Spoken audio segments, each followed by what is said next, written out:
할렐루야, 반갑습니다. 오늘도 이 자리로 인도해 주신 하나님께 감사드립니다. 우리에게 사랑한다는 말 한마디를 하시기 위해서 십자가를 지셨고 그 십자가에서 죽음을 이기셨던 예수님을 묵상하는 한 주를 보냈습니다.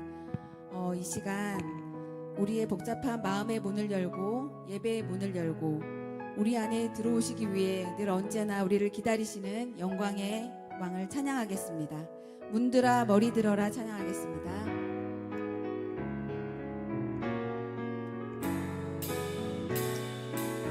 문들아 머리 들어라, 문들아 머리 들어라, 들릴지어다 영원한 문들아, 영광의 왕 들어가시도록 영광의 왕 들어가신다.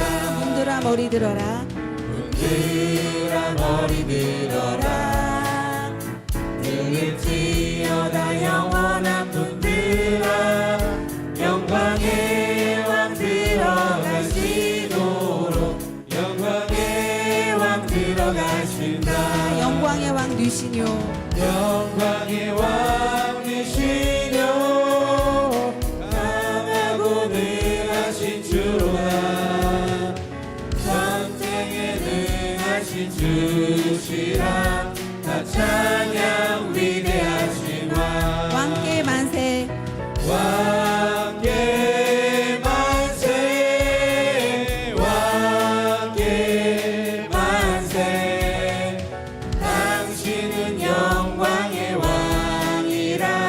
다 찬양 위대하신 왕. 문들아 머리 들어라, 문들아 머리 들어라, 들릴지어다 영원한 문들아, 영광의 왕 들어가시도록 영광의 왕 들어가신다. 문들아 머리 들어라, 문들아 머리 들어라, 들릴지어다 영원한 문들아, 영광의 왕 들어가시도록 영광의 왕 들어가신다. 영광의 왕 되시뇨, 영광의 왕 되시뇨, 강하고 능하신 주로다, 전쟁에 능하신 주시라.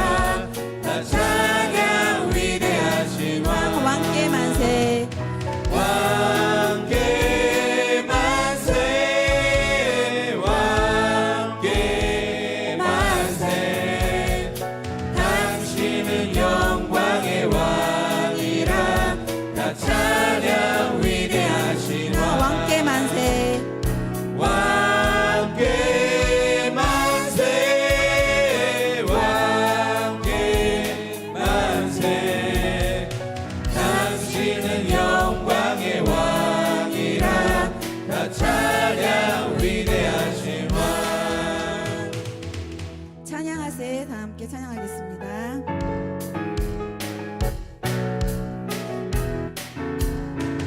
찬양하세, 찬양하세, 찬양하세. 왕께 소리 높여 찬양 드리세. 찬양하세, 찬양하세.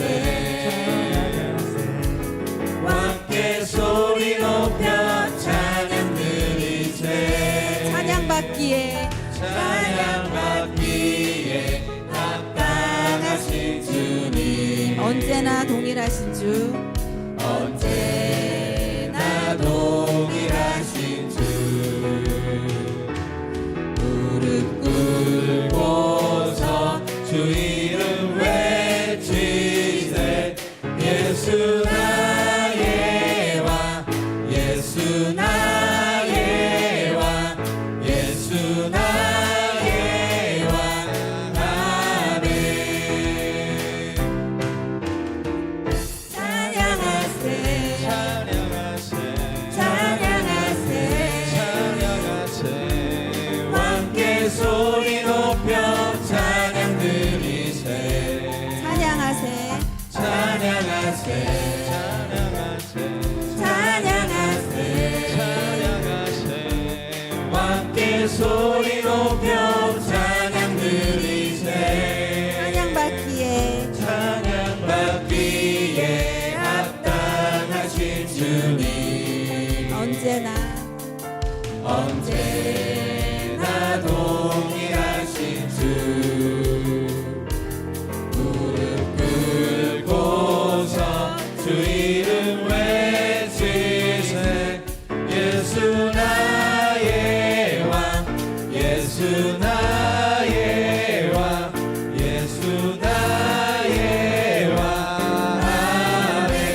소리 높여 찬양 드리세 찬양하세 찬양하세 찬양하세 찬양하세 찬양하세 왕께 소리 높여 찬양 드리세 찬양받기에 합당하신 주님 언제나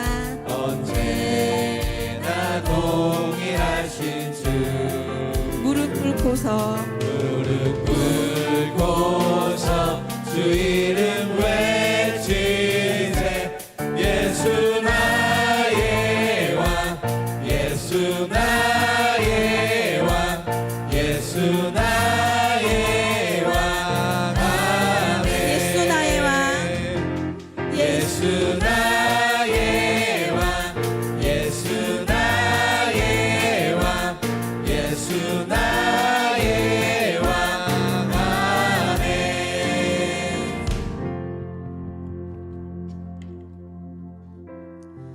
만물이 소생하는 계절에 하나님이 지으신 모든 자연 만물이 하나님을 찬양합니다. 고난과 눈물의 골짜기를 지나도 결국 열매 맺게 하실 은혜의 하나님을 찬양하겠습니다. 이곳에 생명샘 솟아나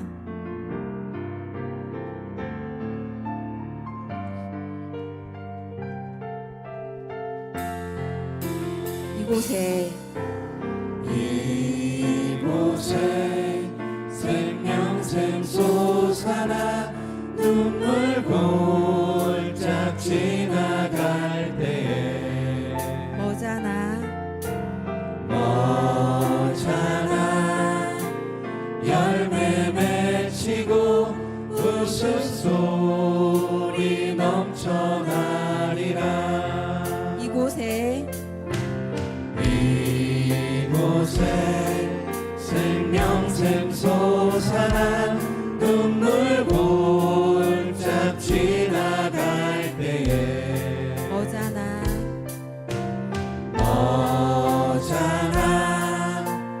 열매 맺히고 웃음소리 넘쳐나리라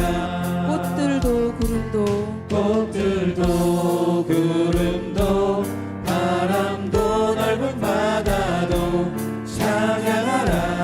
찬양하라 예수를 하늘을 울리며 노래해 나의 영혼아 은혜의 주 꽃들도 구름도 바람도 넓은 바다도 찬양하라 예수를 하늘을 울리며 노래해 나의 영혼아 은혜의 주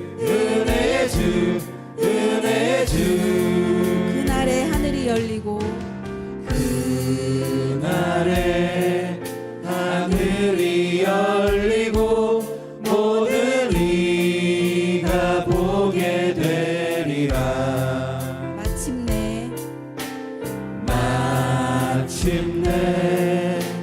꽃들이 피고 영광의 주가 오시리라 다시 한번 그날에 하늘이 열리고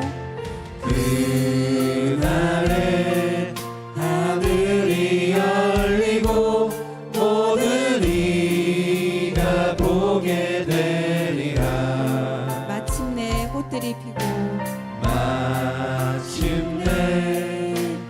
꽃들이 피고 영광의 주가 오시리라 꽃들도 구름도 바람도 넓은 바다도 찬양하라 예수를 하늘을 울리며 노래해 나의 영혼아 은혜의 주 꽃들도 구름도 바람도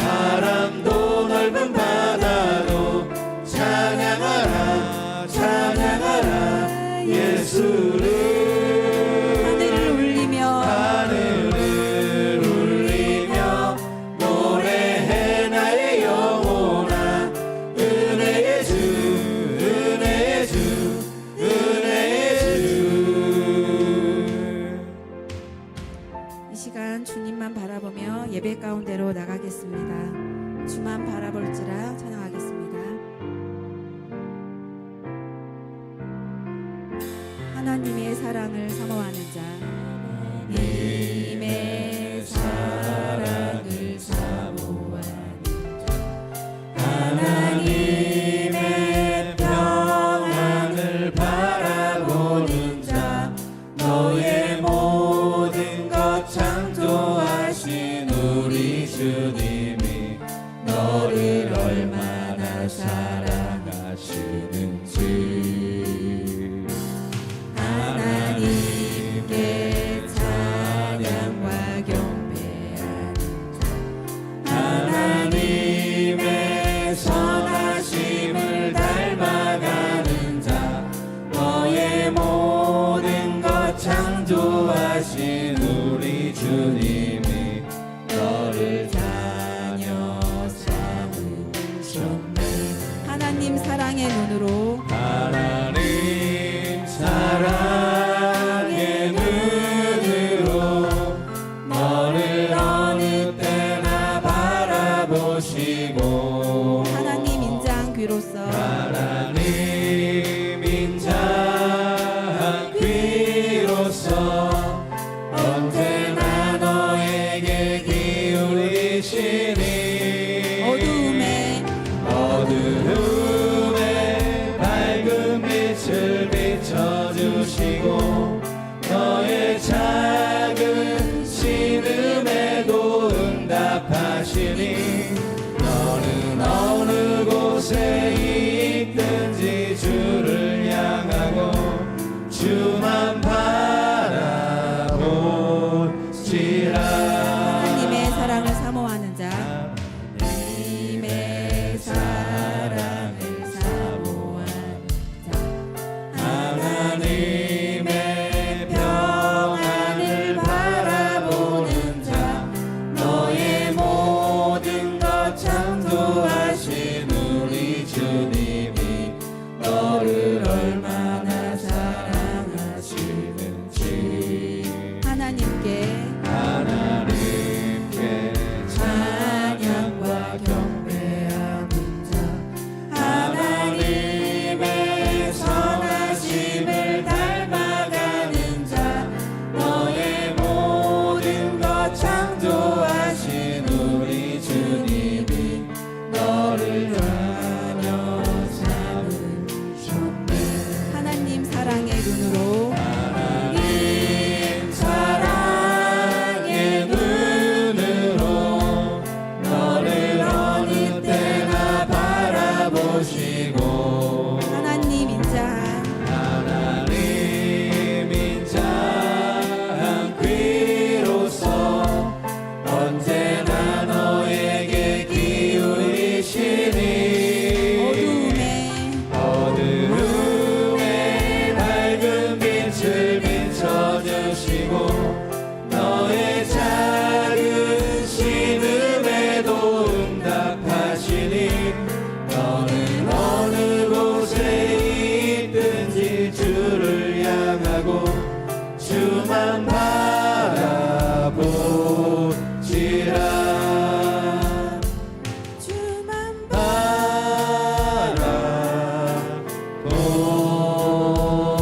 바라볼지라. 묵상하시면서 예배 준비하시겠습니다.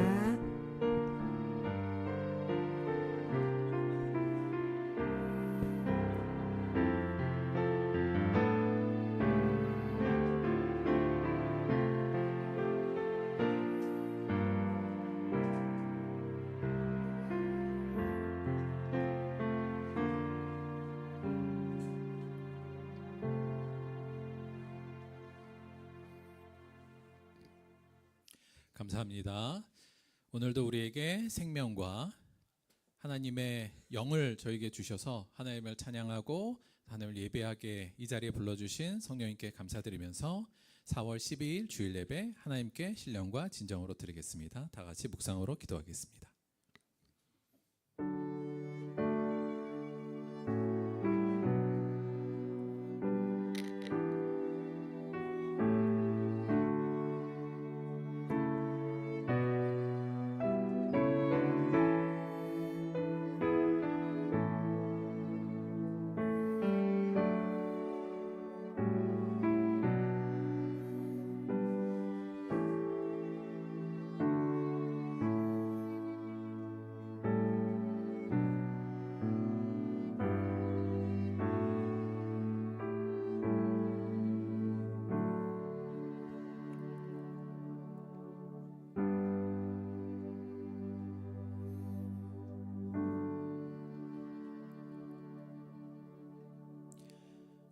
지존자의 은밀한 곳에 거주하며 전능자의 그늘 아래 사는 자여, 나는 여호와를 향하여 말하기를 그는 나의 피난처요 나의 요새요 내가 의뢰하는 하나님이라 하리니, 이는 그가 너를 새 사냥꾼의 올무에서와 심한 전염병에서 건지실 것이미로다.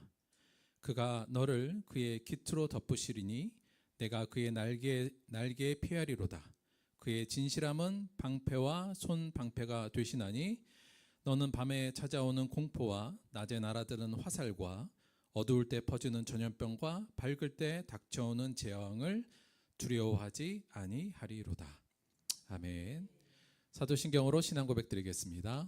전능하사 천지를 만드신 하나님 아버지를 내가 믿사오며 그 외아들 우리 주 예수 그리스도를 믿사오니, 이는 성령으로 잉태하사 동정녀 마리아에게 나시고 본디오 빌라도에게 고난을 받으사 십자가에 못 박혀 죽으시고 장사한 지 사흘 만에 죽은 자 가운데서 다시 살아나시며 하늘에 오르사 전능하신 하나님 우편에 앉아 계시다가 저리로서 산자와 죽은 자를 심판하러 오시리라. 성령을 믿사오며 거룩한 공예와 성도가 서로 교통하는 것과 죄를 사하여 주는 것과 몸이 다시 사는 것과 영원히 사는 것을 믿사옵나이다. 아멘. 오늘은 윤원기 성도님께서 우리를 대표하여 기도해 주시겠습니다.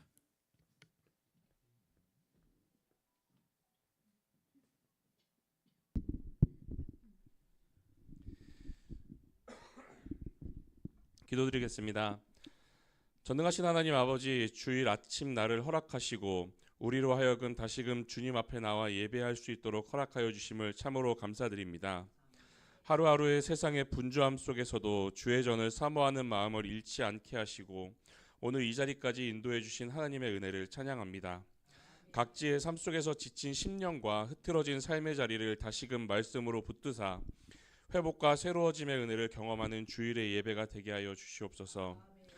우리의 예배가 형식에 머물러 있지 않게 하사 신령과 진정으로 드려지는 거룩한 예배가 되게 하여 주옵시고, 하루하루 무너져 갔었던 마음을 새롭게 하시고 메마른 심령에 생명의 강이 흐르는 주의 음성을 듣는 귀한 예배의 전이 되게 하여 주시옵소서. 봄의 계절 각지에 새 생명이 움트게 하시는 계절에 우리의 심령에도 새로운 열매를 맺게 하여 주시고 주의 은혜를 깨닫게 하는 귀한 시간이 되게 하여 주시옵소서. 항상 강단에 서시는 김도현 담임 목사님에게 능력을 더하여 주옵시고 영적인 지도자로서 항상 강경케 하옵시며 또한 함께 하시는 사모님에게도 동일한 은혜를 허락하여 주시옵소서. 그리고 보이는 곳과 보이지 않는 곳에서도 항상 들벗교회의 섬김의 자리에 있는 주님의 성도들에게 항상 웃음과 섬김이 가득하게 하여 주시고 주님의 축복을 항시 내려 주시옵소서. 이제 말씀을 듣습니다. 그 말씀으로 이 세상을 이겨낼 능력을 더하여 주옵시고 또한 아멘으로 화답하며 이 시간에 영적으로 더 성장하며 세상에 벗이 되는 교회의 이름처럼 우리의 삶도 그러한 삶을 살아갈 수 있도록 성령으로 함께하여 주시옵소서. 이 시종을 주님께 맡기며 우리를 끝까지 인도하시는 예수 그리스도의 이름으로 간절히 기도합니다. 아멘.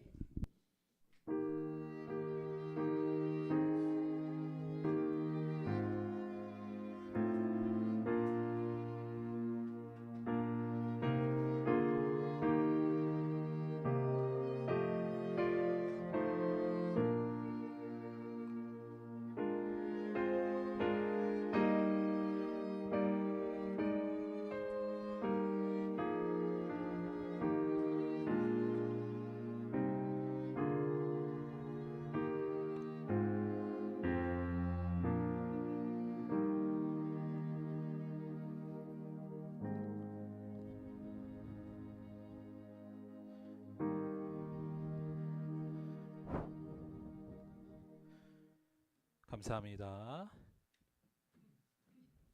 자, 오늘 특송은 오늘 김트리오 준비하겠습니다.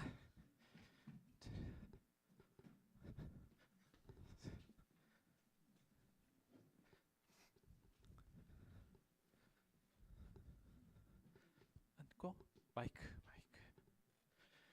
자, 왜요? 왜? 김트리오.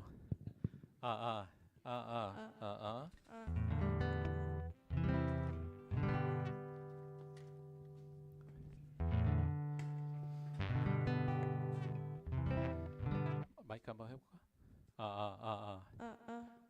좋아, 좋았습니다. 저희 오늘 좀 짧아요. 잘 들으셔야 돼요. 시작할게요. 떨려? 떨려? 우린 안 떨린다. 우린 안 떨린다 지금. 자, 갑니다.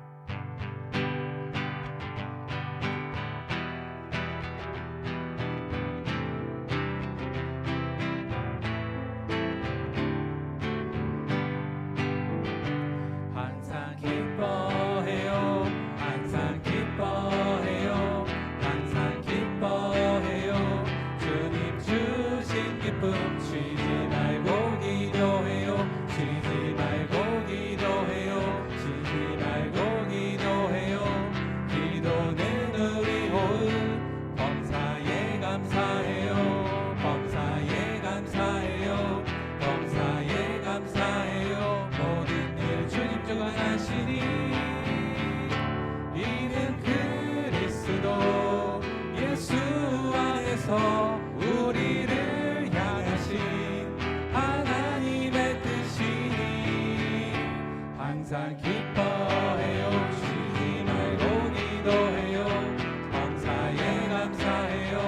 주님 뜻대로 삽시다.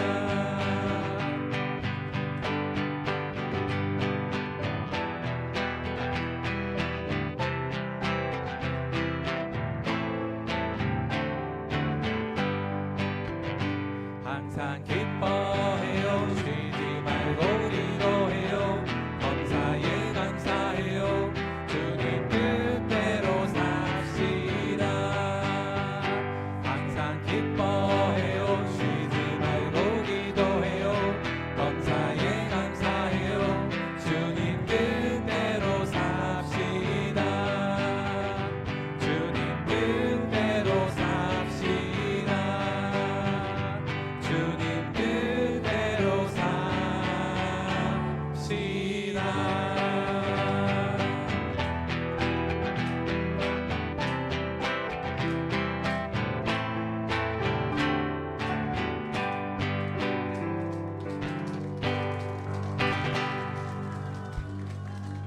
차렷 경례.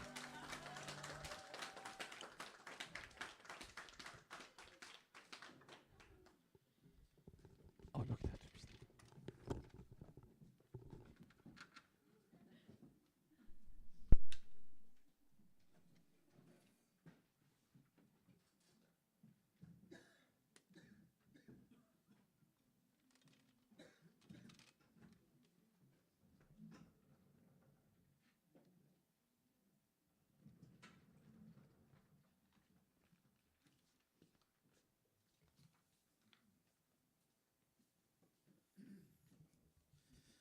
앞으로 김트리오 더 열심히 하도록 하겠습니다. 자, 오늘 본문 말씀 보도록 하겠습니다. 오늘 본문 말씀은 데살로니가 전서 5장 16절에서 18절 말씀 보도록 하겠습니다.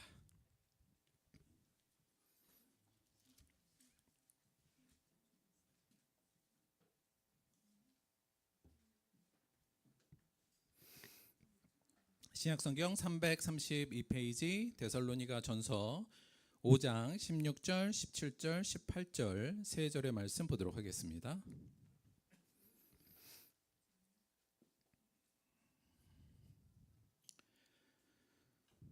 데살로니가전서 5장 16, 17, 18절 우리 한 목소리로 함께 봉독하도록 하겠습니다. 시작.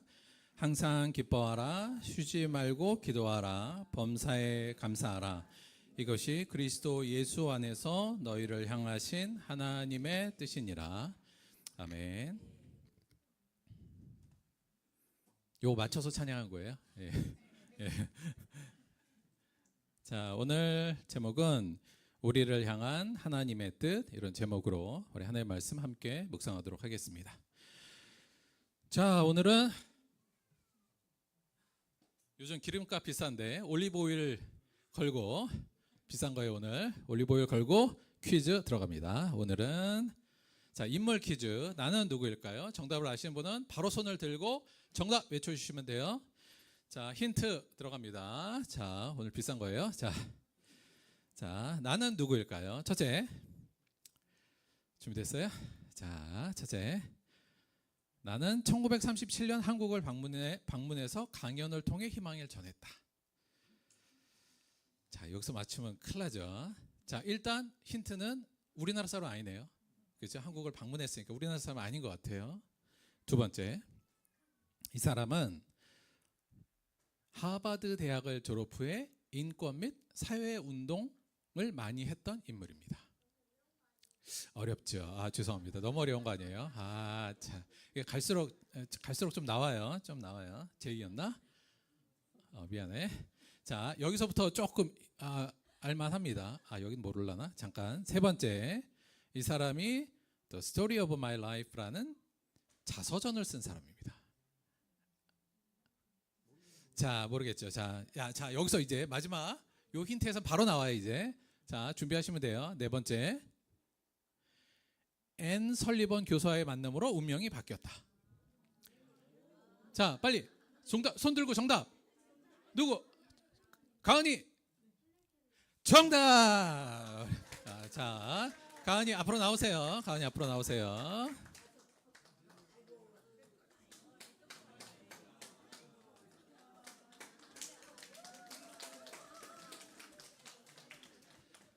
이상하게 이 퀴즈 저쪽 지방이 다 가져간 거 아닌가 요새?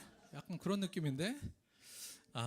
예, 앤 설리번에 바로 나왔군요. 예, 다섯 번째 힌트는 시각, 청각, 언어의 장애를 동시에 겪은 인물이다. 그래서 정답은 헬렌 켈러가 정답입니다. 네, 헬렌 켈러가 우리가 뭐 잘 아는 인물이긴 하죠. 근데 우리나라에도 왔었고 굉장히 활동을 많이 하셨던 분인데 우리가 좀 잘 알다시피 몇 가지 좀 말씀을 드리자면 헬렌 켈러가 19개월 정도 됐을 때 어린아이일 때 고열을 겪어서 이제 시각을 잃고 청각을 잃습니다. 당연히 말을 못했죠. 근데 생각해 보면 내가 보이지도 않고 듣지도 못하고 말도 못하잖아요.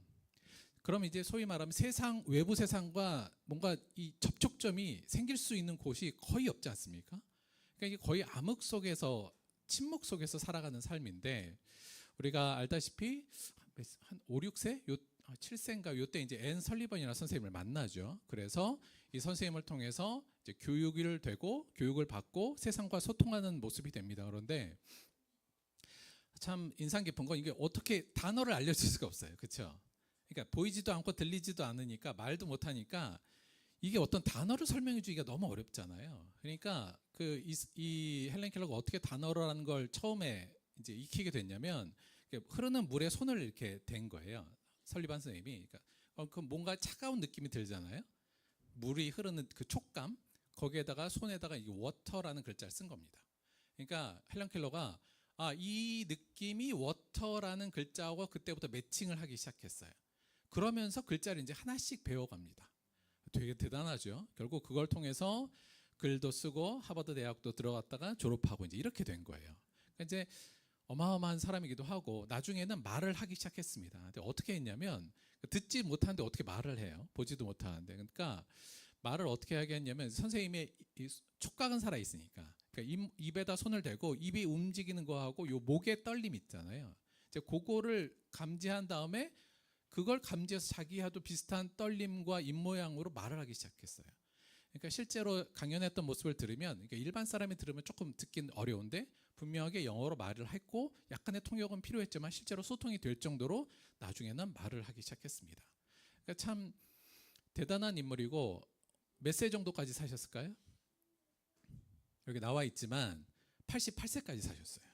그러니까 그때로 비하면 굉장히 그때에도 요즘도 장수지만 그때에도 장수하고 생각해 보면 88년의 세월을 거의 암흑 속에서 아무것도 듣지 못하고 외부와 그렇게 소위 말하면 소통을 한다 할지라도 정말 어려운 상황에서 사시지 않았습니까? 참 그 삶을 생각해 보면 내가 그 상황이면 어떨까 이런 생각도 좀 하게 되는 것 같아요. 그런데 이분이 여러 가지 글도 쓰고 뭐 책도 쓰고 많이 하셨는데 이분이 제 나이 정도 됐을 때 한 55, 3, 4, 5 요쯤 됐을 때 이 아틀란틱이라는 그 잡지에 글을 하나 올려요. 근데 그 글이 이제 이분이 쓴 수필인데 그 수필의 제목이 너무 짠한 거예요. 그러니까 수필의 제목이 뭐였냐면 3일만 볼 수 있다면이에요. 그러니까 수필의 제목이 내가 딱 3일만 볼 수 있다면 요겁니다. 그러니까 이제 마음이 참, 그러니까 평생 이제 50 몇 살 안 보이고 그때도 뭐 글도 쓰고 말도 조금씩 하고 강연도 다녔지만 나 참 3일만 볼 수 있으면 좋겠다라는 생각이 들었나 봐요. 그래서 이런 수필을 씁니다. 이걸 쓰면서 만약에 내가 시각을 잃고 청각도 잃고 이랬는데 내가 만약에 3일만 볼 수 있으면 나는 3일 동안 뭘 볼까를 저도 한번 생각해 봤어요. 여러분도 한번 생각해 보세요. 아니 약간 반대로 하면 우리는 3일 후에 이제 앞으로 못 본다고 친다면, 그렇게 가정한다면 남은 3일 동안 여러분 뭘 보실 것 같아요? 뭐 볼까요? 오히려 두려움 때문에 뭘 보지 생각을 못 할 수도 있을 것 같은데, 만약에 3일만 나에게 주어지면 나는 뭘 볼 것인가? 참 어렵지 않나? 상황 자체가. 그런 생각을 좀 해봤습니다. 자, 지난주 거 잠깐 복귀하면서 이제 복습하도록 할게요. 지난주에 우리가 마지막 날 부활의 영광을 누리는 것, 그것이 우리 신앙적으로 거의 최종 목적이라고 말씀을 드렸죠. 제 신앙적 목적도 이와 같습니다. 제 목회적 목적도 사실. 그러니까 제가 여러분을 마지막 날에 부활의 현장 속으로까지 끌고 가는 게 제 목회적인 목표잖아요. 가끔, 정말 가끔 그런 생각을 합니다. 만약에 부활의 날에 딱 갔는데 저 사람이 못 오면 어떡하지? 약간 목회적으로, 물론 내가 못 가면 어떡하지? 이런 것도 있는데 혹시 부활 딱 했는데 나만 없네? 약간 이러면 또 어색한데, 다 그때 모였는데 아무개가 안 왔네? 이러면 저 되게 힘들 것 같다, 뭐 이런 생각도 좀 많이 가끔은 해요. 자, 여하간 마지막 날 부활의 영광을 우리가 누리기 위해서 신앙도 하고 목회도 하고 어찌 보면 궁극적으로 우리가 교회도 나오는 건데, 그러기 위해서는 우리가 뭘 하는 게 어떻게 해야 된다고 성경에 나와 있다고 말씀을 드렸냐면, 한 말씀으로 드리면 요한복음 6장 54절, 내 살을 먹고 내 피를 마시는 자는 영생을 가졌고 마지막 날에 내가 그를 다시 살리리라. 그래서 지난주에 우리가 무슨 말씀을 드렸냐면, 예수님의 피를 먹고 예수님의 살을 마셔야 마지막 날에 우리가 부활의 영광을 누릴 수 있다, 이제 이렇게 말씀을 드렸고, 예수님의 피를 마신다는 건 어떤 의미냐? 내용적으로는 우리가 창조주의 생명을 수혈받는 것, 내 안에는 영생을 얻을 수 있는 능력이 없지만 예수님의 피, 창조주 하나님의 생명이 내 안에 들어온다는 개념으로 예수님의 피를 마신다는 말씀을 드렸고요. 이건 다시 어떤 말이냐면, 예수님의 대속의 십자가 은혜를 내가 받아들이고 그분을 구원자로 영접하는 것, 이게 결국은 예수님의 피를 내가 먹는 것, 예수님을 나의 구세주로 받아들이는 것이라는 말씀을 드렸고요. 요것을 하기 위한 여러 가지 교회에서 이걸 강조하기 위해서 침례 때 침례하는 게 사실 이거 한다는 거고요. 예수님의 결국은 피를 마신다는 걸 내가 고백하는 거고, 우리가 매일 교회에서 예배드리고 성찬을 드리는 것도 사실은 이제 이걸 기억하기 위해서 하는 거란 말씀을 계속 드립니다. 그래서 예수님의 피를 마신다, 예수님의 생명을 나에게 수혈받는다, 그리스도의 십자가 은혜를 내가 받아들이고 예수님을 나의 그리스도로 구원자로 영접한다는 건 매우 중요하고, 요게 우리가 부활의 영광을 누리기 위해서 첫 번째 해야 될 일이라는 말씀을 드렸어요. 자, 그런데 사실 요거와 함께 우리가 말씀에도 나와 있지만 예수님의 살을 먹어야 된다는 말씀도 드렸습니다. 여기서 살을 먹는다는 의미는 예수님의 육적인 삶을 따라 산다. 즉 이제는 내 몸이었지만 예수님의 내가 살을 먹으면 그분의 육적인 살이 내 살로 화되는 것, 내가 예수님의 육적인 삶과 가지에 포도나무에 내가 붙는다는 개념. 그래서 결국 예수님의 살을 먹는다는 것은 예수님의 육적인 삶을 이제는 내 삶이 아니라 예수님의 삶을 따라 사는 거고, 그 얘기는 예수님의 이 땅의 삶의 내용이 뭐였어요? 하나님의 뜻을 이 땅에 세우고 이루는 삶을 예수님이 이 땅에서 살아셨기 때문에 예수님이 말씀하신 나의 양식은 나를 보낸 이의 뜻을 행하며 그 일을 온전히 이루는 이것, 우리의 양식도 이제는 하나님의 뜻을 행하며 그분의 일을 온전히 이루는 하나님의 뜻을 이 땅에 세우는 삶을 사는 게 살아가는 것이 곧 예수님의 살을 먹는 것이다, 이런 말씀을 드렸죠. 그래서 요 두 가지가 될 때 예수님의 피를 수혈해서 내 안에 영원한 생명을 갖고 예수님의 삶을 따라 사는 것, 하나님의 뜻을 이 땅에 이루도록 사는 것이 마지막 부활의 영광을 누리기 위해서 성경이 제시하는 두 가지 조건이다, 이렇게 말씀을 좀 드렸어요. 자, 그런데 다 중요하죠. 다 중요한데 물론 이 두 개를 나누는 게 의미는 없습니다만, 이 두 중에 피와 살 중에 뭐가 더 중요할까요? 이게 사실은 교회사적으로 쭉 보자면 사실은 교회에서는 피가 굉장히 많이 중요하게 많이 강조되었던 점은 부인할 수 없습니다. 우리 사도신경에만 보더라도 예수님의 살에 대한 내용은 없고 예수님이 십자가에 죽으신 내용만 있어요. 그게 제가 사도신경에서 조금 아쉬워하는 부분이기도 한데 예수님의 삶, 그분의 사역, 요 부분이 한 줄이라도 좀 사도신경에 들어갔으면 더 어땠을까라는 생각도 갔거든요. 그러니까 우리가 이제 아무래도 예수님의 십자가 요 부분, 피, 요 부분이 많이 강조되긴 하는데 사실 생각해 보면 피가 왜 존재하냐면 피는 상징적으로 보면 우리의 몸을 살리기 위해서 존재하는 거잖아요. 그러니까 피를 위해서 몸이 있다기보다는 몸을 살리기 위해서 피가 있다고 본다면 사실 피가 굉장히 중요하지만 몸도 굉장히 중요합니다. 오히려 성경에서는 이 피보다는 저는 몸에 대한 강조점이 훨씬 더 많지 않나라고 보는 입장이거든요. 사실 성경에서도 이렇게 나오는데 사도 바울도 이렇게 얘기했어요.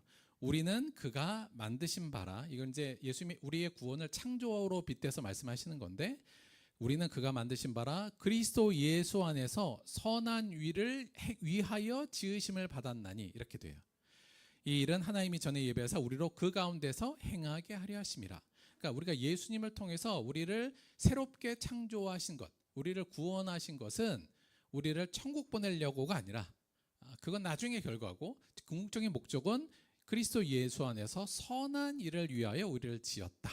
그리고 그 안에서 행하기 위해서 우리를 지었다라고 사도 바울뿐만 아니라 예수님도 강조점이 거기였거든요. 그래서 물론 예수님의 피와 살 모두 다 중요하지만 저는 둘 중에서 우리가 너무 피 쪽에만 예수님의 십자가 은혜만 너무 강조했지 삶에는 좀 강조점이 좀 덜한 것은 성경을 좀 균형 있게 보는 거에선 좀 빗나간 부분이 있다. 따라서 저는 좀 이 부분에 대해서 저희가 좀 더 관심을 갖는 것, 즉 예수님의 살을 먹는 것, 하나님의 뜻을 이 땅에 세우고 이루는 삶에 대해서 우리가 조금 더 관심을 가져야 된다는 입장에 있습니다. 그럴 때 우리가 이 삶을 살아내야 사실 예수님의 피도 우리한테 의미 있게 다가오는 거지. 우리는 뭐 이 땅의 삶은 내 마음대로 살면서 나는 피만 받았어. 이거는 성경에서 얘기하는 구원의 조건하고는 좀 멀다. 따라서 좀 강조점을 저는 예수님의 살을 먹는 것, 그의 육적인 삶, 하나님의 뜻을 이 땅에 이루기 위해 했던 그분의 순종의 삶을 따라 사는 것에 우리가 좀 더 깊은 관심과 강조점을 둬야 된다고 보고 있습니다. 자, 그러면 그 하나님의 뜻을 이 땅에 세우고 사는 삶을 사는 게 우리한테 매우 중요한데 그럼 대체 하나님의 뜻은 뭐야? 이제 이 부분이에요. 여러분 하나님의 뜻은 뭐냐? 우리가 그래도 기독교인이고 하나님을 믿는 사람인데 하나님이 여러분에게 원하는 뜻이 뭡니까? 이렇게 얘기하면 당장 떠오르는 게 뭐 있어요? 그러니까 우리가 계속 제가 반복적으로 얘기합니다만 하나님의 뜻은 뭐야? 주일날 교회 열심히 나오고 교회 열심히 헌신하고 헌금 내고 이런 것들 이렇게 보통 우리가 쉽게 생각하잖아요. 그러니까 그때 성경에서 너희들은 내 뜻은 너희들이 예배를 열심히 드리는 거야, 헌금 잘하는 거야, 열심히 봉사하는 거야. 요 내용은 한 군데도 없어요.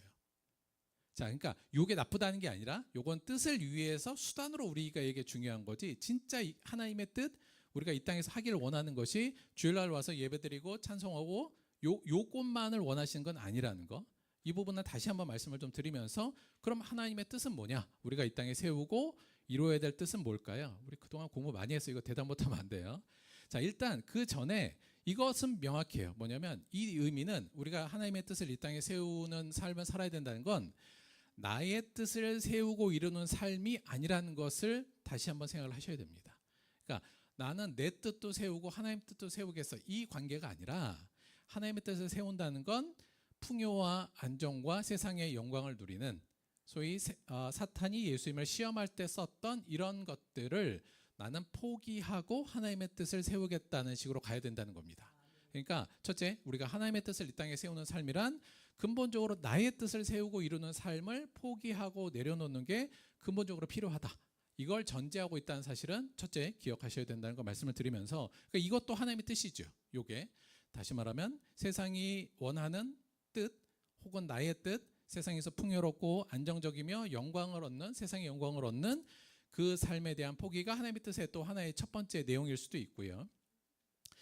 그거와 함께 진짜 그럼 하나님의 뜻이 뭐야? 하나님의 뜻이 뭐라고 할 때 아주 명확하게 얘기할 수 있는 것을 일단 말씀을 드리면 계속 강조했지만 이 말씀입니다. 하나님이 우리에게 향하신 뜻은 예수께서 이루시되 내 마음을 다하고 목숨을 다하고 뜻을 다하여 주 너희 하나님을 사랑하라 하셨으니 이게 크고 첫째 되는 계명이요 둘째도 그와 같으니 내 이웃을 내 자신과 같이 사랑하라 하셨으니 이 두 계명이 온 율법과 선지자의 강령이니라. 구약 성경과 신약 성경 전체를 아우르는 하나님이 우리를 향한 뜻, 하나님의 의지, 또 하나님의 소망, 이 모든 게 이 구절 하나에 담겨 있다고 볼 수 있죠. 자, 이것을 예수님께서 우리에게 어떻게 다시 표현하셨냐면 새 계명을 너희에게 주노니 서로 사랑하라. 내가 너희를 사랑한 것 같이 너희도 서로 사랑하라. 그래서 이 첫 번째 계명과 둘째 계명을 한마디로 요약하면 서로 사랑하라. 예수님께서 너희를 사랑한 것처럼 너희도 서로 사랑하라가 하나님의 우리에게 향한 뜻이고요. 이것을 예수님의 산상수훈에 적용해서 서로 사랑할 때의 서로의 대상을 조금 더 구체적으로 우리가 규정하자면 너희 원수를 사랑하며 너희를 박해한 자를 위해서 기도하라 했던 산상수훈의 핵심적인 이 말씀이 하나님의 뜻입니다. 서로 사랑할 때 사랑할 만한 사람만 사랑하는 것이 아니라 사랑받을 자격이 없는 존재에게도 그를 존중하고 사랑하고 아끼고 환대하라는 의미로서 원수까지도 사랑하라는 게 하나님이 우리에게 뜻하신 거고요. 그러기 위해서 또 하나님께서 우리에게 주신 하나의 뜻은 이거라고 볼 수 있죠. 누구든지 나를 따라오려거든 자기를 부인하고 자기 십자가를 지고 나를 따를 것이니라.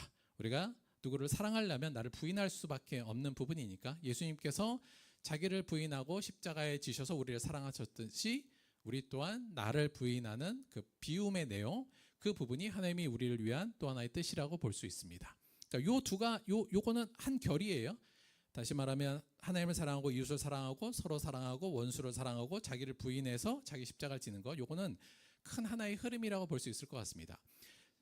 맨 처음에 말한 건 나의 뜻을 세우고 이루는 삶을 내가 포기하는 것을 우리가 한마디로 성경적 용어로 표현하자면 이걸 우리가 거룩하다 이런 식으로 표현을 해요. 그러니까 거룩이라는 것 자체가 세상과 구별되는 삶을 의미하기 때문에 그러니까 사람들은 다 자기의 풍요와 안정과 세상의 영광을 위해서 다 살아가는데 우리는 그것을 포기하는 것 자체가 거룩이죠. 구별됨이고 그래서 이걸 한마디로 말하면 거룩이라고 말씀할 수 있을 것 같고요. 이 왼쪽에 또 하나의 큰 흐름, 가장 중요한 흐름이라고 할 수 있는데 이건 사랑이라고 한마디로 표현하면 될 수 있을 것 같습니다. 그러니까 우리가 부활의 영광에 참여하기 위해서는 하나님의 뜻을 이루는 삶을 이 땅에서 살아내야 되는데 그것을 두 가지로 요약하자면 하나는 거룩, 세상 사람들이 가는 길에 동참하는 것이 아니라 그 반대되는 길 쪽으로 가기 위해서 세상 사람들과 구별되는 삶의 양식을 갖는 거룩과 두 번째 그 내용으로서 서로 사랑하는 것, 이게 하나님이 진정으로 우리에게 원하는 것이란 말씀을 다시 한번 드립니다.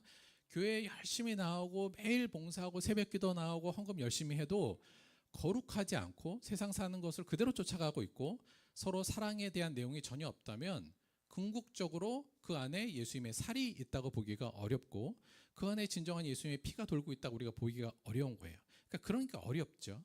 그래서 하지만 분명히 해야 될 것은 우리가 교회를 나오면서 그리고 열심히 교회 우리가 함께 신앙생활하면서 나는 거룩을 따라가야 돼. 나는 이 사랑을 따라가야 돼. 이걸 이제 아는 게 중요하니까 일단 이 두 가지를 우리가 따라야 된다는 사실을 분명하게 다시 한번 말씀을 드립니다. 그럴 때 우리는 부활의 영광을 당연히 그때서야 자연스럽게 우리가 받아들일 수 있을 것이다. 이렇게 보고 있어요. 자, 그래서 거룩하고 사랑하자. 이게 이제 하나님의 우리를 향한 뜻인데 이거와는 약간 결이 다른 것으로 하나님의 뜻이 성경에서 우리에게 제시되고 있습니다. 그 내용이 바로 오늘 본문이에요. 자, 오늘 본문에 이렇게 되어 있죠. 이게 사도 바울이 데살로니가 교인들에게 쓴 편지잖아요. 항상 기뻐하라, 쉬지 말고 기도하라, 범사에 감사하라. 이것이 그리스도 예수 안에서 너희를 향하신 하나님의 뜻이니라. 사도 바울이 물론 여러 가지 권고도 하고 명령도 합니다만 거기에 이게 하나님의 뜻이야 이렇게 말하는 게 그렇게 많지 않아요. 그러니까 아주 단도직입적으로 야 이게 하나님의 뜻이야 이렇게 말하는 것이 많지 않은데 오늘 이 본문에서 우리에게 하나님의 뜻을 명확하게 얘기해주고 있습니다. 뭐라고요? 항상 기뻐하고 쉬지 말고 기도하고 범사에 감사하는 것, 그것이 하나님의 뜻이라고 이야기하고 있어요. 자, 이거는 거룩하고도 조금 의미가 다르고요. 사랑하고도 조금 결이 좀 다른 것 같잖아요.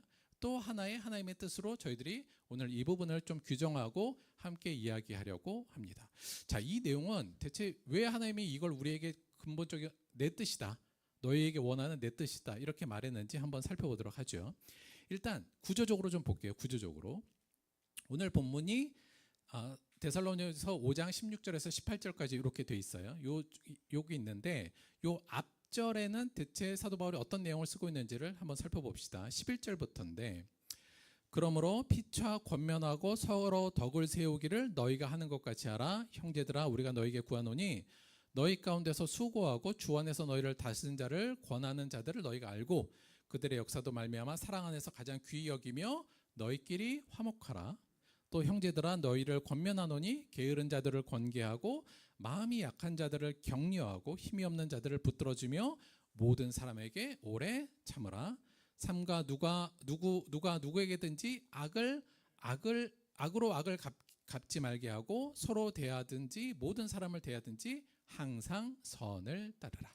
요 내용이 쭉 있어요. 자, 이 내용은 한마디로 말하면 뭐 하라는 거예요? 아까 얘기한 데 의하면 서로 사랑하라는 얘기잖아요. 그러니까 서로 사랑하라는 이 권고의 구체적인 내용을 앞에 두고 그 다음에 오늘 본문이 나온 거예요. 그리고 오늘 본문의 뒤에는 어떤 본문을 배치했는지를 한번 볼게요. 19절, 성령을 소멸하지 말고 예언을 멸시하지 말고 범사에 헤아려 좋은 것을 취하고 악은 어떤 모양이라도 버리라.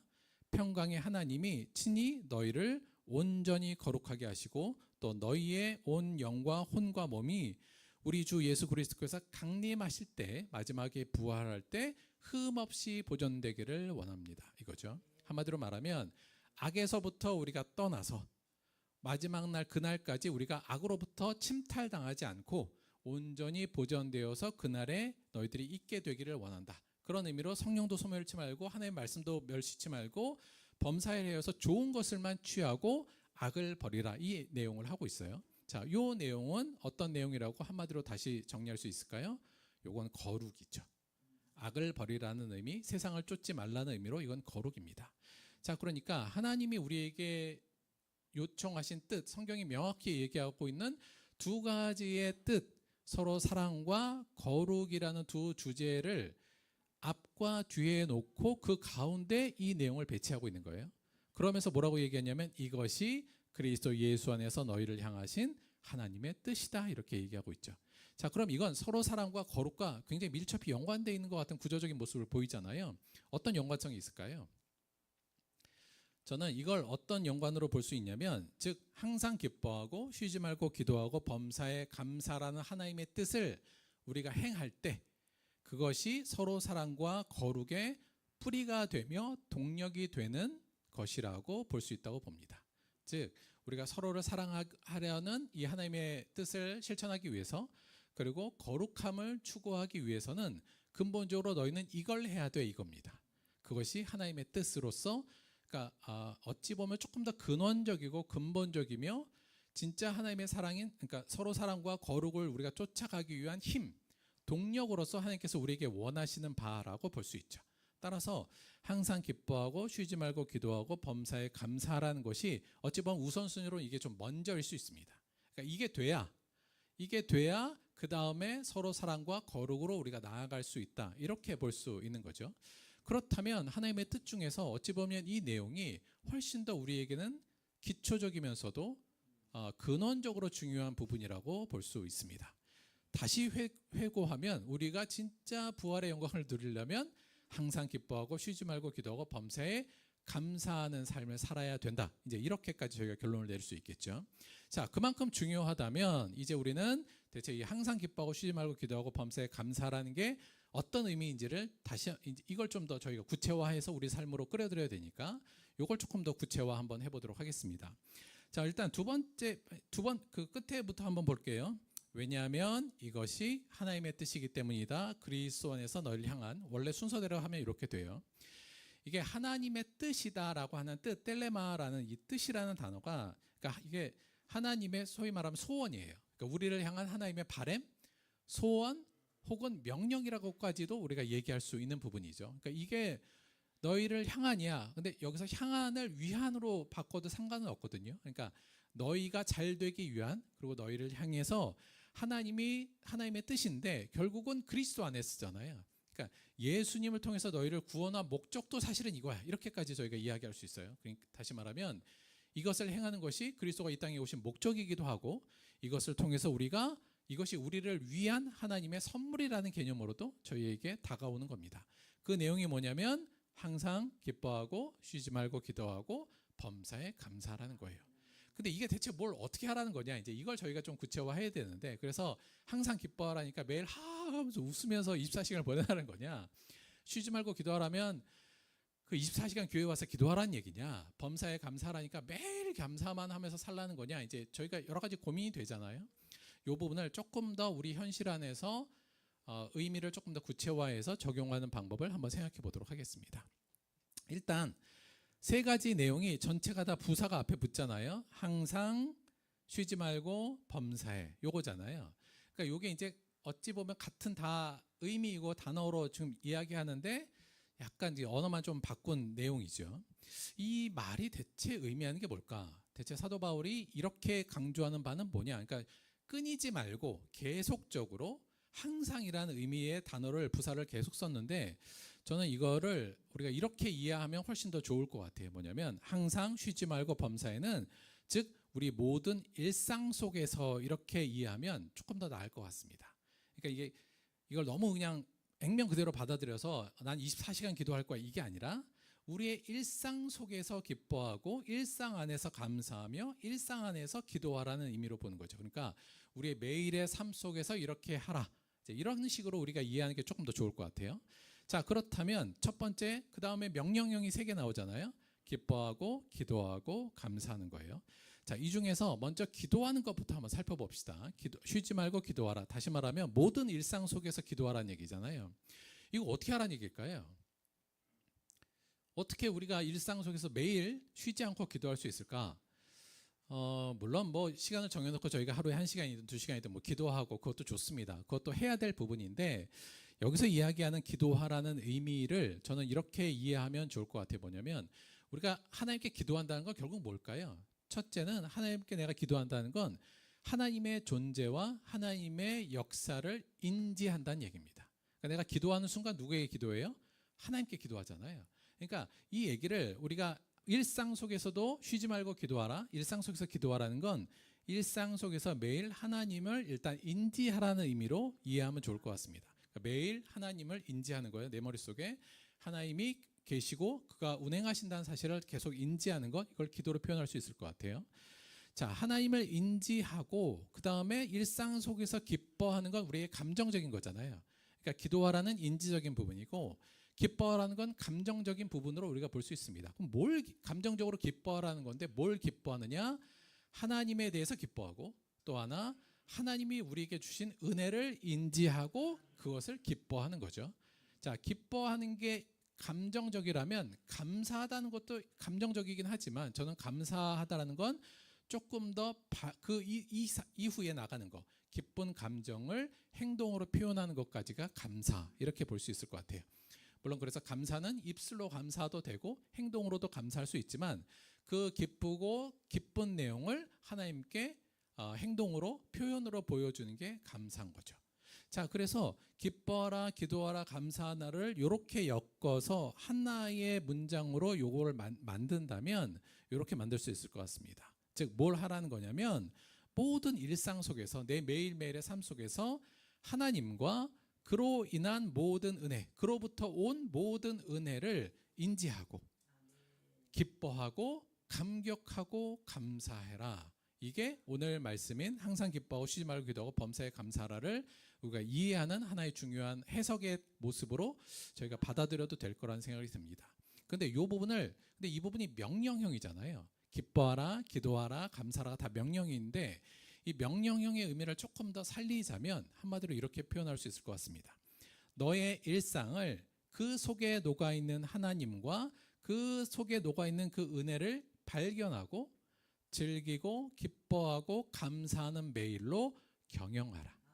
그러니까 여기서 경영한다는 건 이 개념이에요. 뭐냐면, 여러분, 우리에게 하나님이 오늘의 일상을 주셨는데, 하루를 주셨는데 그게 내 건가요? 아니잖아요. 그러니까 원래 신앙적으로는 이게 내 하루가 아니라 하나님이 나에게 맡겨준 하루잖아요. 그래서 이 하루에 대한 내가 청지기적 관점을 원래 갖는 게 맞거든요.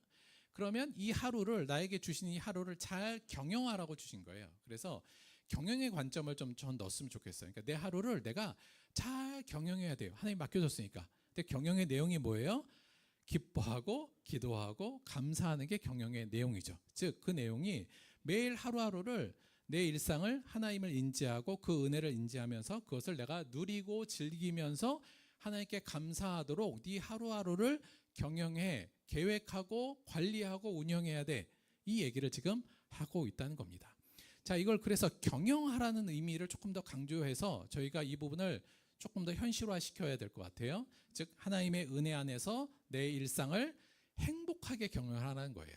그러니까 여기서 하나님의 존재를 인지하고 그 은혜를 내가 인지하고 기뻐하면 저는 그것을 그냥 행복이라고 표현하는 게 조금 더 맞다고 보거든요. 그러니까 맞다기보다는 저는 그렇게 많이 생각하는 거예요. 그러니까 여러분, 기쁜 건 결국 행복이니까, 기쁨과 감사가 넘치는 건 행복이니까 하나님께서는 결국은 네 일상을 하나님의 은혜 안에서 행복하게 경영해야 돼.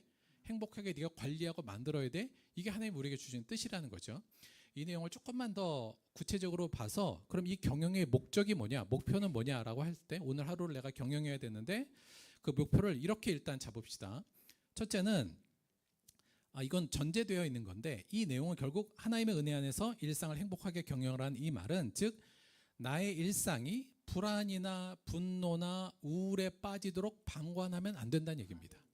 그러니까 우리에게 맡기신 하루의 삶을 하나님이 나에게 맡기셨는데 그 하루를 내가 불안과 분노와 우울과 짜증과 미움과 슬픔에 빠지도록 방관해서는 안 된다는 얘기입니다.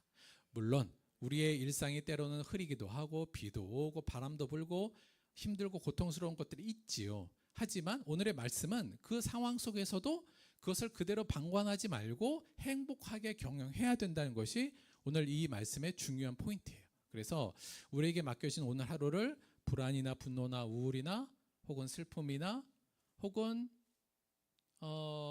아픔에 절여져서 살도록 방관해서는 안 된다. 이게 첫 번째고요. 두 번째는 사실 비슷한 개념이긴 한데 나의 일상이 의미 없이 지나도록 방치해서도 안 된다는 겁니다. 그러니까 오늘 하루 내가 살았는데 오늘 뭐 하면서 살았지? 그냥 의미 없이 하루를 그냥 보내면 안 된다는 거예요. 왜냐하면 오늘 하루 우리는 그리스도 안에서 행복해야 돼요. 그리스도 안에서 그가 주신 은혜를 기뻐하고 즐기고 감사해야 되는데 그런 것 없이 그냥 의미 없이 하루가 그냥 슉 지나갔다? 이것도 안 된다는 의미입니다. 그래서 의미 없이 여기서 경영하라는 건 결국은 세 번째 일상 속에서 하나님을 인식한다. 이걸 우리가 흔히 하나님과 교제한다는 의미로도 써요. 매일 하나님을 인식하고 하나님이 주신 일상의 은혜를 기뻐하고 감사하는 행복한 하루를 만들어낸다. 이게 우리가 하루를 대하는 자세, 오늘 우리에게 주신 하루를 경영하려는 모습이고 그것이 하나님이 우리에게 향한 뜻이라는 것을 분명하게 아셔야 됩니다. 자, 그러면 여기서 그리스도 안에서 하나님의 은혜 안에서 대체 행복한다는 거에 대해서 여러 가지 얘기를 좀 할 수 있는데 그 중에서 저는 이 말씀 항상 그다음에 쉬지 않고 범사에 이 부사에 맞게 사도 바울이 요청한 것은 저는 이 부분이지 않나라는 생각이 들어요. 무슨 말이냐면 대체 어떤 방식으로 그럼 행복하게 경영할 것인가 이 부분이잖아요. 물론 우리가 오늘 하루를 내가 행복하게 경영해야겠어. 그럼 오늘 하루 여행 가자. 뭐 이래도 되고. 그래서 오늘 하루 정말 맛있는 걸 먹어야겠어. 비싼 돈 주고 뭐 이럴 수도 있잖아요. 근데 여기서 말하는 건 그렇게 행복을 경영하라는 게 아니라 오늘 하루를 물론 그럴 수도 있죠. 그것도 가능할 수 있습니다만 저는 매일의 평범한 일상에서 스며 있는 하나님의 은혜를 많이 발견하는 게 중요해요. 그러니까 평범한 하루인데 오늘도 그리고 어찌 보면 비도 오고 우울하고 바람도 부는 하루지만 그 일상 안에 이미 스며들어 있는 하나님의 은혜를 발견하는 게 중요합니다. 그리고 많이 발견해서 이를 통해서 기뻐하고 감사하며 행복을 누릴 때 우리가 항상 기뻐하고 쉬지 말고 기도하고 범사에 감사하고 어떤 환경에서도 이것을 해낼 수 있거든요. 그래서 물론 특별한 이벤트가 있어서 기뻐하는 거 그것도 괜찮아요. 하지만 그런 게 없다 할지라도 혹은 아픔이 있는 날이라 할지라도 이미 우리 안에 들어와 있는 일상에 들어와 있는 하나님을 발견하고 그 하나님의 은혜를 발견해서 그것을 누리는 것. 물론 예수님을 통해서 얻은 특별한 이 구원의 은혜나 사명 이런 감격도 다 포함돼요. 그러나 무엇보다도 그런 좀 특별한 은혜 이전에 내 삶의 오늘 삶에 있는 평범한 것 중에 서려 있는 하나님의 은혜를 많이 발견하고 그것을 기뻐하고 느낄 때 우리는 항상 기뻐하고 쉬지 말고 기도하고 범사에 감사라가 가능하다는 얘기입니다. 그래서 우리의 초점은 어디에 다시 이제 맞춰주냐면 대체 내 평범한 일상 속에 하나님 은혜가 어디에 있는지를 발견하는 데 있겠죠. 우리가 이걸 발견하지 못해서 못 누리지 발견만 하면 충분히 누릴 수 있다는 게 사도 바울의 관점이고 사실은 성경의 관점입니다. 자, 그래서 내 일상 속에서 평범 속에 대체 어디에 하나님의 은혜가 있어? 이걸 잘 발견해야 되는데 이걸 잘 발견하는 걸 한마디로 말하면 일상의 영성이라고 표현할 수 있을 것 같아요. 이걸 일상의 영성 이렇게 표현할 수 있을 것 같아요. 자, 근데 성경에서도 사실 이런 부분이 굉장히 많은데 몇 가지만 예를 들면 시편 기자가 이렇게 얘기해요. 여호와께서 그의 사랑하는 자에게 잠을 주시는도다. 자, 여호와께서 그의 사랑하는 자에게 잠을 주시는도다. 여러분 매일 자죠 우리가? 잠을 잡니까? 근데 잠을 잘 때 지금 이 시편 기자는 뭘 느끼냐면 매일 잠을 자면서 하나님이 나를 사랑해서 사랑하고 계시네 이걸 느끼는 거예요. 잠을 자면서. 그러니까 내가 볼 때 잠을 잘 때 하나님 나에게 이리 잠을 주셔서 고맙습니다. 이렇게 느끼고 있는 거죠. 우리는 잠잘 때 이게 하나님이 나에게 주신 선물이고 하나님의 은혜라고 못 느끼잖아요. 근데 이 시편 기자는 잠을 자는 걸 하나님의 은혜라고 느낍니다. 왜 그럴까요? 사실 이 앞의 내용을 보면 사실 그 앞의 내용이 우리가 열심히 수고하고 노력해도 하나님이 함께 하지 않으면 별로 소용이 없다. 이제 이 내용이 연결돼서 나와요. 그러니까 제가 느끼기에는 이 부분이에요. 오늘 내가 어떤 일을 위해서 열심히 수고하고 했는데 잘 안 되잖아요. 잘 안 되고 고통스럽고 괴로운데 잠을 잘 때는 그 모든 고통을 잊어버리잖아요. 생각하지 않죠. 그러니까 잠을 자면서 그리고 이 내용은 뭐냐면 뭐 내 의지로는 잘 못하고 내가 아무리 노력해도 안 되지만 야 나는 하나님을 의지할래. 그리고 편하게 잠들 수 있는 이 자체를 기쁨이요 감사라고 느끼는 겁니다. 여러분 매일 삶 속에서 내가 자기 전에 하나님 나에게 잠을 주셔서 고마워요. 너무 감사합니다. 이렇게 기도할 수 있으면 그리고 그 기쁨을 느낄 수 있으면 얼마나 훌륭하겠습니까? 자, 그러니까 잠을 하나님의 은혜로 느끼는 거고 또 하나 보시면 전도서에서도 유명한 장면이죠. 사람마다 먹고 마시는 것과 수고함으로 낙을 누리는 그것이 하나님의 선물인 줄도 또한 알았도다. 매일 우리가 먹고 마시고 일해서 뭔가를 얻어내고 수확하고 이 모든 일상이 다 하나님의 선물이다 이렇게 고백하잖아요. 사실 따지고 들어가면 다 그래요. 이게 다 하나님이 주신 거예요. 우리가 먹는 것, 마시는 것, 입는 것 이게 물론 내가 일해서 돈 벌어서 사고 하지만 깊이 들어가면 다 하나님이 만들어주신 땅과 이 세상에서부터 온 거 아닙니까? 사실 내 노력은 조금 들어가지 사실 하나님이 다 준 거나 마찬가지잖아요. 그러니까 내가 뭔가를 하나 먹으면 때도 하나님이 지금도 나를 살리시고 나를 먹이시고 나를 입히시고 하나님이 나와 함께 있구나 이걸 느끼는 거. 오늘 내가 일하는 것도 이게 내가 하나님께서 이 몸을 주시고 삶을 주셔서 내가 일하는 거지. 이게 다 하나님의 은혜지 이렇게 느낄 때 이게 일상의 영성이라고 볼 수 있고요. 사실 주기도문에서도 이 부분이 늘 나오잖아요. 오늘 우리에게 일용할 양식을 주시옵고 결국 이 얘기가 뭐냐면 오늘 내가 먹는 하루의 양식도 다 하나님께로부터 온 거예요. 이 고백이지 않습니까? 그러니까 여러분이 매일 뭘 하루에도 여러 번 먹잖아요. 여러분 먹어요? 자, 그러니까 먹을 때마다 하나님이 나를 지금 먹이고 계시구나. 하나님이 주시는 것으로 내가 이렇게 맛있게 먹는구나. 그러니까 매 끼니마다 먹으실 때 맛있을 때 맛있어 하면서 하나님을 기억하는 거예요. 하나님을 인식하죠. 이거 하나님이 주신 거네. 하나님이 이렇게 맛있는 음식을 먹게 해주셔서 너무 행복하고 감사합니다. 일상의 영성이죠. 시편 92편 2절에서 3절에서 시인이 이렇게 얘기해요. 아침마다 주의 인자하심을 알리며 밤마다 주의 성실하심을 베풀미 좋으나이다. 내가 아침에 일어나서 주의 인자하심을 선포하겠고 밤에 잘 때 주의 성실하심을 베풀음을 내가 선포할게요. 이 고백이거든요. 그러니까 아침에 눈을 탁 떠서 지금 이 기자는 뭐냐면 아침에 눈을 떠요. 그러면 하나님께서 오늘도 나에게 생명을 주셨구나. 나를 안 데려가셨네. 오늘도 나에게 생명을 주시고 호흡을 주셔서 나에게 사랑을 주셔서 내가 지금 살고 있는 거지 라고 그의 인자하심과 사랑하심을 느끼고 기뻐하고 지금 감사하고 있어요. 밤에 잘 때 하나님이 나를 보호해 주시지 않으면 나는 언제든지 이 땅에 살 수 없는 존재인데 밤에 하나님이 나를 보호해 주시는 그분의 성실하심을 기억하고 찬양하고 노래하고 있습니다.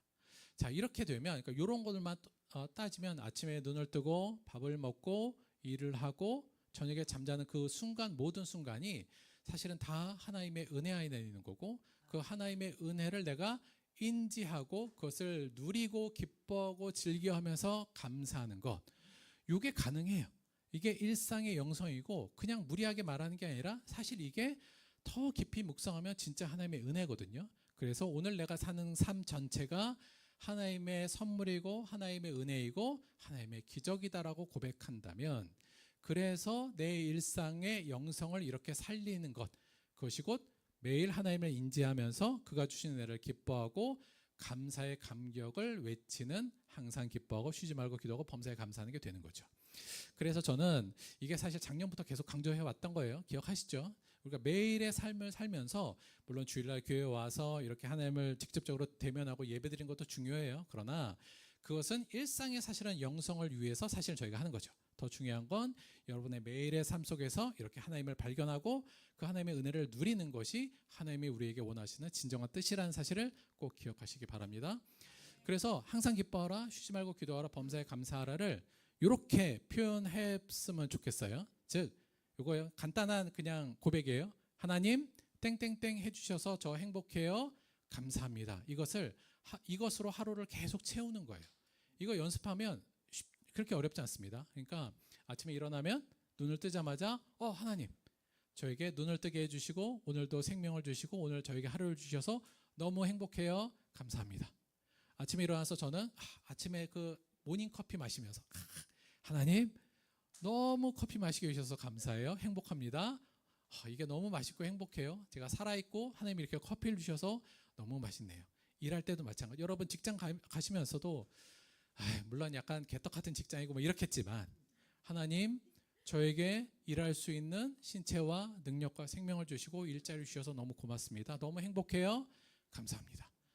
뭐 조그만 거 맛있는 거 먹으실 때 점심 때도 하나님 이렇게 맛있는 음식을 먹으니까 너무 행복하네요, 감사합니다. 물론 혼자 있을 때는 소리를 내셔도 좋고요. 여러 사람 있으면 속으로 하시면 돼요.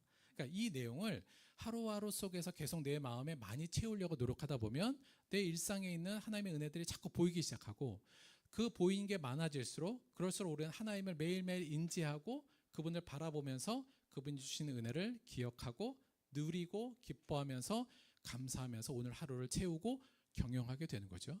그 힘으로 우리는 남을 사랑할 수도 있고 거룩의 길로 갈 수도 있으며 그를 통해서 마지막 부활의 영광을 누릴 겁니다. 이걸 잘 경영하는 건 개인이 잘 만드셔야 돼요. 저 같은 경우 이제 몇 포인트가 있거든요. 하루에도 요 행복합니다라는 고백하는 몇 포인트를 계속 만들려고 노력을 해요. 오늘 같은 경우는 마찬가지로 주일날은 제가 제일 힘든 날입니다만 하나님 이렇게 제 뜻대로 안 되는 성도지만 제 뜻대로 양육이 안 되는 성도긴 하지만 하늘을 이렇게 좋은 사람들을 만나게 해주셔서 너무 행복해요, 감사합니다. 수많은 것들을 많이 만드시는 거 그것을 많이 만들수록 우리의 일상의 영성이 훨씬 풍부해지니까 요거는 개인적으로 많이 만드셨으면 좋겠다는 생각을 들고 그를 통해서 일상에서 매일 하나님을 인지하시기 바랍니다. 그가 주신 은혜를 작은 저 햇살 하나에서도 발견할 수 있고 지나가면서 흐르는 작은 봄볕, 봄의 향기, 봄의 봄바람 속에서도 그분의 살아계심을 느낄 수 있거든요. 자세히 보기 시작하면 그런 풍성한 일상 속에서 하나님을 늘 만나면서 기도하시고 기뻐하면서 감사하시기 바랍니다. 그것이 우리를 향한 하나님의 뜻임을 잊지 마시기 바랍니다. 마지막으로 헬런 켈러의 3일만 볼 수 있다면 이 내용을 마지막으로 소개하면서 끝낼게요. 너무 궁금하잖아요. 대체 헬런 켈러는 3일 동안 뭘 보고 싶다. 근데 이게 3일 본 것도 아니고 내가 볼 수 있다면이라는 가정이잖아요. 그리고 이루어지지도 않을 내용인데 이제 이 내용을 좀 읽어봤어요. 그랬더니 헬런 켈러가 내가 3일만 볼 수 있다면 눈을 뜨는 첫째 날에는 뭘 하려고 생각한다고 했냐면 내가 그동안 내 옆에 있는 사랑하는 사람들 얼굴을 꼭 보고 싶대요. 그러니까 사랑하는 많은 사람들의 얼굴을 보고 대체 자연이 어떤 모습인지를 보고 싶다 그러더라고요. 그래서 첫날은 내가 사랑했던 물론 설리반 선생님뿐만 아니라 수많은 사람들이 어떻게 생겼는지도 보고 싶고 대체 이 세상 자연이라는 게 어떤 건지를 보고 싶다. 그래서 첫째 날은 사랑하는 사람과 자연을 보고 싶다 이렇게 얘기했고요. 둘째 날은 자기는 박물관으로 갈 거래요. 박물관에 가서 그러니까 인류의 역사를 좀 내용을 좀 알고 싶다는 거예요. 그래서 인류의 역사를 위해서 박물관과 가고 또 인류가 만든 수많은 예술품들이 있잖아요. 그런 걸 보고 싶다는 거예요. 그러니까 그림이나 이런 것들 멋있다는데 이건 어떤 모습이었을까 이제 이걸 보고 싶은 거죠. 그래서 박물관 그리고 연극 같은 것도 보고 싶다 이런 식으로 썼더라고요. 그래서 두 번째 날은 그런 것들을 보고 싶다고 했고 마지막 날 셋째 날에는 뭘 보고 싶다 그랬냐면 그냥 평범한 사람들의 일상의 모습을 보고 싶대요. 사람들이 출근하는 모습, 사람들이 퇴근하는 모습, 그냥 평범하게 일하는 모습들 그런 모습들을 관찰하고 보고 싶어 이렇게 마지막 3일 보고 싶다는 이야기를 썼습니다. 그러고 나서 마지막 페이지에 이 수필의 마지막 페이지에 헬런 켈러가 뭐라고 써 있냐면 그런데 이제 3일 후가 되면 이 가정에 의하면 3일 후가 되면 이제 다시는 자기를 못 보잖아요. 그렇게 되겠죠. 이 가정에 의하면. 그래서 그럼 3일 이걸 열심히 3일 동안 열심히 봤다가 내가 마지막 3일이 되면 이제 다시 내 안에 어둠이 내려올 텐데 이렇게 얘기를 하죠. 근데 뭐라고 그러냐면 그래도 나는 전혀 기죽거나 슬프지 않을 것 같대요. 왜 그러냐면 3일 동안 봤던 그 기억들을 갖고 앞으로는 살 거니까. 그래서 앞으로 내가 뭘 만졌을 때 이건 이런 모습이었지 라는 것을 기억할 수 있으니 절대 나는 그 이후로는 다시 못 보는 것이 슬프지 않을 거야 이런 얘기를 하는 겁니다. 이게 3일 동안 보고 했으면 더 해도 마음이 저릴 텐데 지금 3일 동안 못 본 상태에서 이 글을 읽으니까 참 마음이 좀 뭉클뭉클해지고 가슴이 아픈 것도 있고 이렇더라고요. 그러면서 헬렌 켈러가 맨 마지막 단에 이렇게 얘기합니다. 여러분, 저는 시각장애인이고 듣지도 못하고 말도 못합니다만 제가 시각장애인으로서 잘 보고 계시고 잘 듣고 계시고 하신 여러분들을 위해서 한 가지만 말씀을 드릴게요. 이러면서 마지막 말을 맞춰요. 근데 뭐라고 했냐면 이렇게 얘기합니다. 내일이면 눈이 멀 사람처럼 여러분의 눈을 사용하십시오. 그리고 이 방법은 다른 감각기관들에도 똑같이 적용될 수 있습니다. 그래서 뭐라고 하냐면 내일이면 귀가 먹을 사람처럼 사람들의 목소리가 담긴 음악과 새 노래, 오케스트라의 웅장한 선율을 들으십시오. 내일이면 촉각이 마비될 사람처럼 만지고 싶은 모든 물건을 만지십시오. 내일이면 다시는 냄새를 맡을 수도 맛을 볼 수도 없을 사람처럼 꽃향기를 맡고 음식 한 조각 한 조각을 맛깔지게 음미하십시오. 모든 감각을 최대한 활용하십시오. 대자연이 선사하는 여러 접촉의 수단을 통해서 세상이 여러분에게 드러내 보이는 즐거움과 아름다움의 모든 단면을 찬미하십시오. 이렇게 우리들에게 얘기하더라고요. 근데 저는 마지막 이 헬렌 켈러 이 얘기를 들으면서 헬렌 켈러가 그가 갖고 있던 감각이 뭐였어요? 촉각, 후각, 미각만 있었잖아요. 그 감각을 사용해서 제가 보니까 매일의 삶 속에서 기쁨을 느꼈겠구나라는 게 전 좀 느껴졌어요. 비록 보지도 못하고 듣진 못했지만 남아있는 감각을 통해서 음식에 대해서 먹을 때도 그는 굉장히 기뻐했고 뭔가를 냄새를 맡고 봄의 향기, 꽃향기를 아마 좋아했을 것 같아요. 굉장히. 그리고 그가 누릴 수 있는 이 모든 감각들, 만졌을 때 그 보드라움, 아이들의 머릿결, 아이들의 얼굴을 만졌을 때 그 감각들, 이런 것들을 만졌을 때 굉장히 기뻐하고 하나님의 은혜로 느꼈을 거라고 생각합니다. 헬런 켈러는 당연히 기독교인이었습니다. 그의 릴리전이라는 책이 있어요. 자기의 신앙에 대해서 적은 책인데 그의 이 장애가 자신을 하나님의 진리 안으로 더 끌어들였고 이런 수많은 얘기를 합니다. 근데 제가 볼 때는 저는 헬렌 켈러는 그 상황이었지만 항상 기뻐하고 쉬지 말고 기도하고 범사에 감사할 수 있는 사람이었을 거라고 생각해요. 그는 비록 보지도 못하고 듣지도 못했지만 그가 맡는 봄의 향기, 그가 맡는 꽃향기, 그가 만나는 사람들의 손의 촉감들 그런 걸 느낄 때마다 하나님 감사합니다. 오늘도 저는 이런 사람을 만나서 이런 향기를 맡아서 기뻐요. 감사합니다. 아마 그렇게 외치지 않았을까 싶습니다. 돌이켜보면 우리 안에 하나님이 주신 은혜들이 굉장히 많습니다.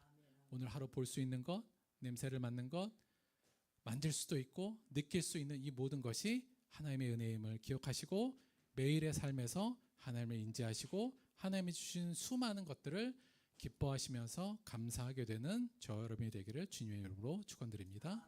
말씀 생각하시면서 잠시 기도하도록 하겠습니다.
성령님, 우리의 어두운 눈을 열어주셔서 우리 삶 속에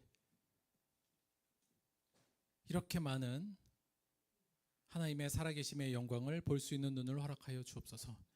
하나님의 은혜와 하나님의 돌보심을 볼 수 있는 눈을 허락하시고 하나님의 사랑의 음성을 들을 수 있는 귀를 열어주셔서 매일매일 그 음성에 응답하는 우리가 될 수 있도록 인도하여 주옵소서. 우리가 이렇게 많은 은혜 속에 있음에도 불구하고 우리는 우리의 뜻을 이루어지지 않는 것으로 하나님을 원망하고 불평하며 낙심할 때가 많습니다. 먼저 우리 속에 있는 이 수많은 은혜들을 느끼고 감격할 수 있는 그 뜻을 이룰 수 있는 우리가 될 수 있도록 매일매일 주님을 인지하고 그가 주시는 하나님으로 인해 또 하나님이 주신 은혜로 매일 행복하게 도와주시고 그로 인하여 감사의 외침을 감사의 찬송을 할 수 있는 우리의 매일이 될 수 있도록 그것을 경영하는 우리들이 될 수 있도록 함께하여 주옵소서. 이 시간도 함께 계신 하나님께 감사드리며 예수님의 이름으로 기도드렸습니다. 아멘. 혹시 점심에 뭔가 맛없는 게 나온다 할지라도 감사해서 먹는 것 자체가 어디예요? 약간. 자, 광고 말씀드리도록 하겠습니다. 저희가 이제 딱 한 달 정도 남았어요. 저희가 5월 10일 날 저희가 좀 행사 하나 하려고 하잖아요. 초청잔치. 그러니까 5월 10일이 저희 어버이날이라 사실은 이제 부모님들을 초청한 거기도 한데 부모님뿐만 아니라 가족이나 친구 다 초청해도 돼요. 뭐 아주 뭐 대단하게 할 건 아니에요. 그냥 예배 함께 같이 드리자 요거니까 부담 없이 말씀을 좀 초대를 하고 오시는 분들 사실 선물을 좀 드려야 되기 때문에 이분 오실 수 있을 것 같아요. 뭐 요 정도만 돼도 되니까 명단을 우리 사모님한테 좀 주시면 그거 따라서 준비하도록 하겠습니다. 그래서 기도도 많이 해주시고 많이 이 기회에 그래도 한번 초청해서 교회가 따뜻한 곳이구나. 하나님이 좋으신 분이구나. 그 정도만 알아갈 수도 있도록 그렇게 노력해 주시면 좋을 것 같고요. 저희가 다음 주에 제가 약간 뭐 하나 계획하고 있는 게 있는데 하도 날도 좋고 그래서 약간 소풍 비슷하게 한번 가볼까 싶어서 저희 다음 주에는 이게 날씨도 그렇고 정확히 어떻게 할지 모르겠어요. 그러니까 옷은 그대로 입으시되 제가 저 뒤에 있는 산 제가 매일 다니는 산이긴 한데 되게 좋아요. 그러니까 밥 먹고 산보할 수 있을 정도의 높은 산 아니거든요. 그냥 데크로 쭉 갈 수 있는 곳이에요. 그래서 구두 신고 가도 아무 문제가 없는데 그래도 좀 편안한 신발만 신고 오시면 조금 더 될 것 같아요. 다음 주에 사정 봐서 갈지 안 갈지 모르겠는데 하여튼 다음 주엔 좀 편안한 신발 신고 오시면 그래서 조금 봄도 좀 느끼고 그런 행사 한번 해보도록 하겠습니다. 아싸? 공과 안 해서 그런가? 미안. 자, 헌금을 위해서 기도하고 주기도문 함께 한번 마치도록 하겠습니다.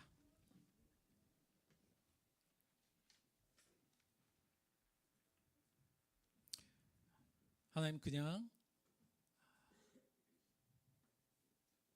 우리의 삶 자체가 그리고 우리의 삶 모든 곳에 하나님이 함께 하심을 느끼기를 원합니다. 우리는 하나님의 은혜로 살고 있으며 하나님의 존재로 거기에 기대서 살고 있음을 잊지 않게 하여 주옵소서.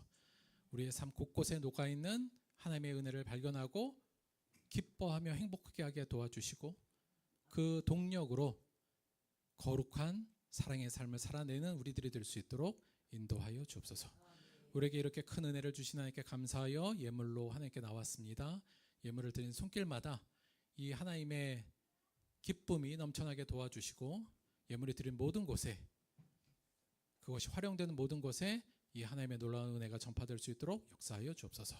감사드리며 예수님의 이름으로 기도드렸습니다. 아멘. 함께 주기도문 하겠습니다. 하늘에 계신 우리 아버지여, 이름이 거룩히 여김을 받으시오며 나라가 임하시오며 뜻이 하늘에서 이루어진 것 같이 땅에서도 이루어지이다. 오늘 우리에게 일용할 양식을 주시옵고 우리가 우리에게 죄 진 자를 사하여 준 것 같이 우리 죄를 사하여 주시옵고 우리를 시험에 들게 하지 마시옵고 다만 악에서 구하시옵소서. 나라와 권세와 영광이 아버지께 영원히 있사옵나이다. 아멘.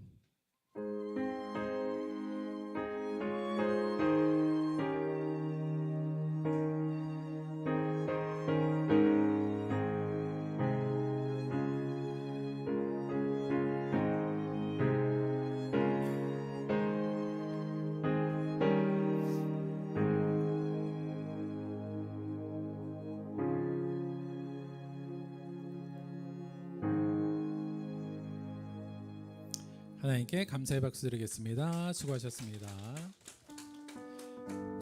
식사하시고 저희 지금 봄 한창이에요. 요 앞에 범배산도 지금이 제일 이쁜 시절이거든요.